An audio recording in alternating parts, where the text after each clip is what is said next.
First ever factory outlet Mukunda jewellery KPHB Kothapet Khammam Somajiguda Hanamkonda. నమస్తే రమగారు. నమస్తే జయ. రమగారు, మనము సాధారణంగా గుమ్మానికి పసుపు రాసుకోవాలనుకుంటాము. మ్మ్. కలర్లు వేయకుండా చక్కగా వారం వారం పసుపు రాసుకుంటే చాలా మంచిదని. అంతెందుకండి, మనం లాస్ట్ 2 years నుంచి ఎదుర్కొంటూ ఉన్నాము. ఒక మహమ్మారి మనల్ని పట్టి పీడిస్తూ ఉంది కదా. సో పసుపుని బాగా వాడాలి, వంటలు ఎక్కువగా ఉపయోగించాలి, ఆవిరి పట్టడానికి కూడా వాడుకోమని చెప్తూ ఉంటారు. కొన్ని పచ్చళ్ళాటల్లో కూడా ఎక్కువగా మనం పసుపుని వాడుతూ ఉంటాం కదా. ఇదివరకు కూడా ఈ పసుపు వినియోగం ఇలాగే ఉండేదండి. ఉండేది. పసుపు క్రిమిసంహారిణి కదా.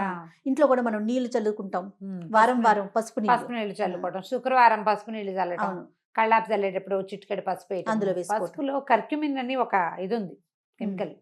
ఏదో అలా అంటారు, నాకు అలా గుర్తుంది, కర్క్యూమిన్ అనే.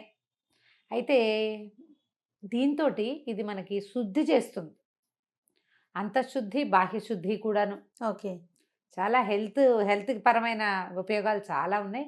ఈ క్రిమి సంహారిణి అవ్వటం వల్ల లో లెవెల్ ఒక లెవెల్ వరకు బ్యాక్టీరియాని కంట్రోల్ చేస్తుంది, తర్వాత వైరస్లను కూడా కొంత కంట్రోల్ చేస్తుందని చెప్తారు. భోజనం చేశాక ఇదివరకటి రోజుల్లో ఇలా చేసేవాళ్ళం, అన్నాలు తిన్నాక కంచాలు తీసేసి ఆ మెతుకుల మీద పసుపు నీళ్లు చల్లి, ఆ నీళ్ళు మెతుకులన్నీ తీసేసి పసుపు నీళ్లు చల్లి తుడుచుకునేవాళ్ళు. లేదా పేడతోటి, ఆవు పేడ, రోజు ఆవు పేడ తెచ్చిపెట్టేవారు, పేడతోటి శుద్ధి చేయటం ఆ ప్రాంతాన్ని. అప్పుడు ఈ ఫుడ్ పార్టికల్స్ కింద పడడం వల్ల ఏదైనా బ్యాక్టీరియా డెవలప్ అయితే, శిలీంధ్రాలు లాంటివి అంటే బూజు లాంటిది ఏదైనా డెవలప్ అయితే వాటితోటి వచ్చే సమస్యలు రాకుండా ఉండటం కోసం విస్తారంగా పసుపు నీళ్లు వాడేవాళ్ళు. మా చిన్నతనంలో అయితే పీరియడ్స్ స్నానం చేయగానే పసుపు నీళ్ళతోటే పోసేవాళ్ళు. మామూలు మనకి అమ్మాయిలు పెద్దవాళ్ళు అయినప్పుడు కూడా పసుపు బాగా వాడతారు, పసుపు నీళ్లు పోస్తారు. దానివల్ల ఏంటంటే బ్యాక్టీరియల్ ఎఫెక్ట్స్ ఏవి లేకుండా ఉంటాయి. కొన్ని ప్రాంతాల్లో మొదటిసారి మెచ్యూర్ అయినప్పుడు పసుపు ఉండలు కూడా మింగిస్తారని విన్నాను. పసుపు ఉండ మింగిస్తారు, అదే చెప్పబోతున్నా. మాకు ఇప్పటికీ కూడా మా ఇళ్లలో ఆ పద్ధతి ఉంది. 4th డే, 4వ రోజున అంత చిన్న 2 పసుపు ముద్దలు మింగేసి నీళ్లు తాగిస్తారు. పసుపు నీళ్ళు పోసి చిన్న ఉండ చేస్తారు, మింగేసి నీళ్ళు తాగిస్తే పొట్ట శుద్ధి అయిపోతుంది. లోపల ఏదైనా చిన్న ఇబ్బందికరమైన వ్యవహారాలు ఉంటే అవి సెటిల్ అవుతాయని, ఓవర్గా ఉంటే తగ్గుతుందని, అవ్వకపోతే సరి చేస్తుందని, లోపల శుద్ధి చేస్తుందని, ఆ లోపలికి వెళ్ళిన తర్వాత ఆ ఉన్న సమస్యని అది తీరుస్తుందని. పీరియడ్స్ అప్పుడు విస్తారంగా వాడతారు పసుపు. తర్వాత ఈ ఇంట్లో అన్ని మూలల కాస్త ఈ శుక్రవారాలు అవి ఇప్పుడు కొంచెం శుద్ధి చేసుకోవటం, ఎవరైనా మరణించిన ఇళ్లలో పసుపుతోటి శుద్ధి చేసుకోవటం, అమ్మాయిలు పెద్దవాళ్ళు అయినప్పుడు ఈ పురిటికి డెలివరీ అయిన తర్వాత అప్పుడు కూడా పసుపు వాడతాం. ఈ పసుపు అనేది మరి ఎన్ని వేల సంవత్సరాల నుంచి మన జీవితాల్లో ఉందో. సంస్కృత కావ్యాల్లో పసుపు గురించి బోల్డ్ చోట్ల కనపడుతుంది. అవునా? కావ్యాల్లో ఉందంటే, కావ్యాలంటే కాళిదాసు రాసిన కావ్యం 7వ శతాబ్దం నుంచి ఉంది కదా. మరి అప్పటి నుంచి వాడుతున్నామనేగా చెప్పాలి. అవును, అప్పటి నుంచి వాడుతున్నట్టే కదా. ఇంకా 1వ శతాబ్దంలో ఉన్న దేవాలయాలు, అప్పుడు 2వ శతాబ్దంలో కట్టిన దేవాలయాల్లో కూడా అమ్మవారికి పసుపు సమర్పించడం అనేది విధానాలు ఉండేవి. అప్పటి నుంచి ఉంది, ఇన్ని సంవత్సరాల నుంచి వాడుతూనే ఉన్నాం.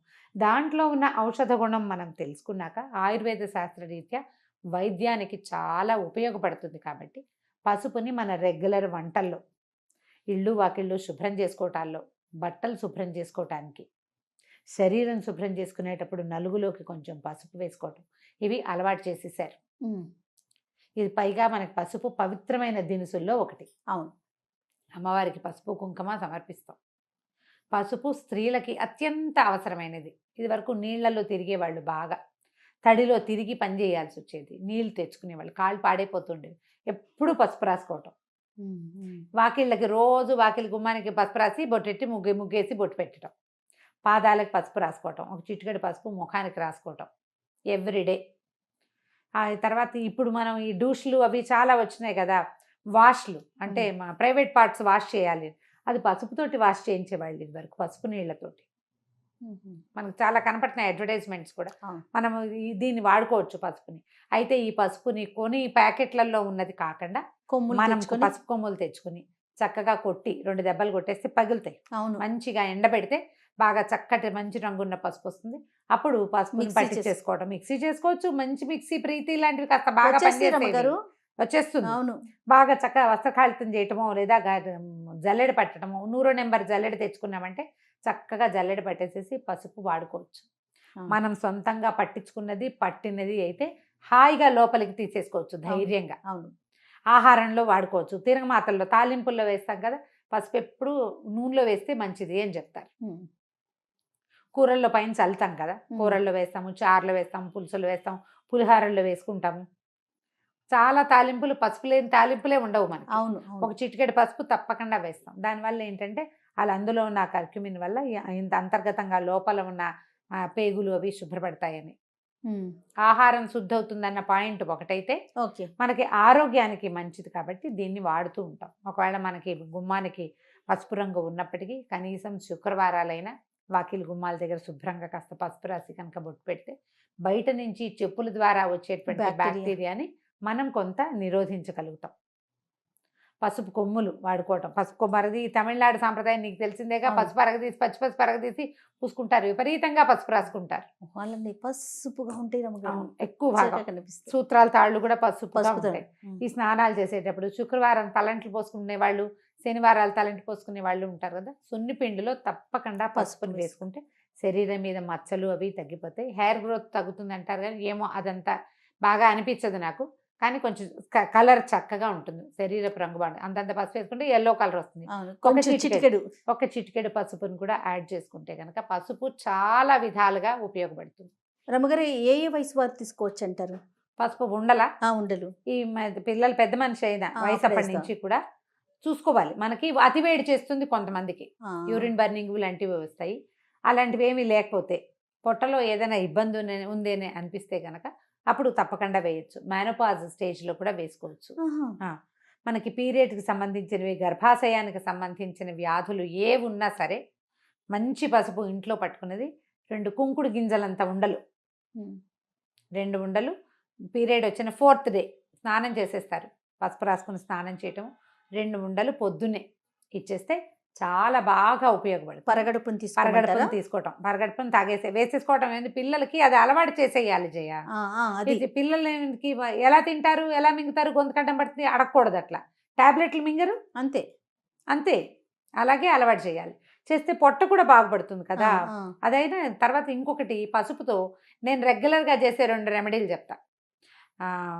అలర్జీ కాఫ్ వస్తుంది కొంతమంది, గట్టిగా ఏదో దుమ్ముకి దగ్గు వస్తూ ఉంటుంది, పొద్దున్న లేవగానే చిక్కు తుమ్ముతూనే ఉంటారు. దానికి భలే బాగా పనిచేస్తుంది పసుపు. పొద్దున్నే హాట్ వాటర్లో 1 చిటికెడు పసుపు, చిటికెడు ఉప్పు వేసుకొని తాగేయండి. ఓకే, చాలా బాగా తగ్గుతుంది. నిద్ర లేవగానే ఆయాసం వచ్చినట్టు ఉండేది నాకు, అలా అనాల్సి వచ్చేది. ఊపిరి ఆడట్లేదు అనిపిస్తుండేది. ఏదో ఆ పొద్దుటి పూట తెలిమంచుకి దుమ్ము ఎలర్జీ అనమాట. ఎంత బాగా పనిచేస్తుందంటే అది 3-4 రోజుల్లో సగం ఎలర్జీలు తగ్గిపోతాయి. ఈ చలి రోజుల్లో ఎక్కువ వచ్చేది. ఈ పసుపు ఉప్పు గనక రెగ్యులర్గా తీసుకుంటే చాలా బాగా. చిటికే నేను చెప్తున్నది, 1/2 స్పూను ఎంత అని అడగండి. 1 కప్పు నీళ్లు, కప్పు మామూలు టీ కప్పు ఉంటుందా, కప్పు వేడి నీళ్లు, దాంట్లో ఇంతే. ఇట్లా చిటికా అంటే ఎంత, ఇంతే కదా, ఇదే కదా చిటికా. ఇట్లా 2 వేలతో తీయండి, ఎంత వస్తుంది అది వేసేయండి, అంతే. ఉప్పు వేయండి. దాని రుచి కోసం వాటి కోసం ఆలోచించద్దు, కేవలం ఆరోగ్యాన్ని గురించి ఆలోచించండి. ఇందులో నిమ్మరసం వేసుకోవచ్చా, తేనె వేసుకోవచ్చా ప్రశ్న లేదు. దీని రెమెడీ ఇంతే. ఓకే, నిజంగా కాఫీ పొడితో చేతులతో ఇంకోండి అని చెప్తే టీ పొడి వాడచ్చా అని అడుగుతారు. అలా అడుగుతున్నారని ఈ మాట చెప్తున్నా. వేరే ఏ యాడిషన్స్ చెయ్యొద్దు. వేడి నీళ్ళల్లో ఇది వేసుకొని ఉప్పు పసుపు ఎంత బాగా పనిచేస్తుందో. అయితే మన దగ్గర మనం హల్దీ వాళ్ళ దూదు తాగే విధానం లేదు, మనం వాడం దాన్ని. అవునవును, ఈ నార్త్ ఇండియన్స్ బాగా వాడతారు. ఏమైనా దెబ్బలు తగిలితే పాలల్లో పసుపు వేసుకుని తీసుకోవటం. మనం అంత విరివిగా పసుపు తీసుకునే విధానం లేదు. ఈ అలర్జీస్ కూడా మనకి అలర్జీ ఉన్న నాళ్ళు వేసుకోవటం, తగ్గిపోతే మానేయాలి. ఈ పీరియడ్ సమస్యలు కూడా సమస్య ఉన్న వాళ్ళే వేసుకోవాలి. ప్రతి నెల మనకు అవసరం ఉన్నా లేకపోయినా వేసుకోకూడదు. అవసరం ఉంటేనే. సమస్య బాగా ఇబ్బంది పడుతుంటే మనం సాధారణంగా ఒక 5 days డిశ్చార్జ్ నార్మలు, చిన్న పొన్న క్లాటింగ్ నార్మలు, ఓ పూట కొంచెం కడుపులో నొప్పి రావటం నార్మలే. ఇది కాకుండా ఇక ఎక్సెసివ్ బ్లీడింగ్ కానీ, లేకపోతే అస్సలు లేకపోవటం కానీ, విపరీతమైన క్లాటింగ్ కానీ, తల్లకిందులైపోవటం కానీ, ఇలా జరిగి మనం పని చేయలేకపోవటం కానీ, అవి సమస్యలు. వాటికి ఎట్లాగో మనం డాక్టర్ని చూస్తాం, గైనకాలజిస్ట్కి వెళ్తారు. ఇవి ఎప్పుడు ఉండేవే ఎందుకు అనుకుంటే ఇది ట్రై చేసి చూడండి. రైట్, ఇలా కనుక చేస్తే సరిపోద్ది. పసుపుని ఇంకో రకంగా పుళ్ళు, దెబ్బలు తగిలితే చిన్న కట్స్, వూండ్స్, కత్తిగాట్లు, వాటన్నిటికి చాకులతోటి కోసుకుంటూ ఉంటాం. చక్కగా పసుపు పెట్టేసేయటం. ఈ వేళ్ల దగ్గర ఇక్కడంతా పాడైపోతుంది, కాళ్ళకి పసుపు రాసుకోవటం. అలాగే ఈ చేతి వేళ్ల దగ్గర ఈ పార్ట్లో అప్పుడప్పుడు మనకి వర్షాకాలం వస్తుంటాయి. అవును. ఇక్కడ కూడా కొంచెం పసుపు కొబ్బరి నూనె రంగరించి రాత్రిపూట కనుక గోళ్ళ చుట్టూతా ఇలా పెట్టేసుకుంటే దుప్పట్లు కొంచెం తెల్ల దుప్పట్లు కాకుండా చూసుకోండి. కాసేపటికి ఎండుతుంది, కొద్దిగా డ్రైగా అవుతుంది. అలా ఉంచుకోండి, తొందరగా మానుబెట్టిపోతాయి. పాదాలకి పసుపు రాసుకోవటం ఒకటి మంచి హ్యాబిట్. శుభ్రంగా ఉంటాయి, గోళ్ళు అవి పాడు కాకుండా ఉంటుంది. ఇక వెనకాలన్న ఫంగస్ అవి ఏమి చేరకుండా, నానిపోవటం వల్ల వచ్చే సమస్య రాకుండా ఉంటుంది. పాతకాలం పద్ధతులన్నీ కూడా మన ఆరోగ్యానికి మేలు చేకూర్చేవి. అవును. అందులో పిచ్చితనము, తెలివి తక్కువతనము, వెనకబాటుతనము ఏం లేదు. ఉమ్. అన్నీ ముందుకి తీసుకెళ్లేవేమన్నీ. Yes. అవి సరిగ్గా అర్థం చేసుకుని ఆచరించాలంతే. తప్పకుండా అండి. నమస్తే. నమస్తే.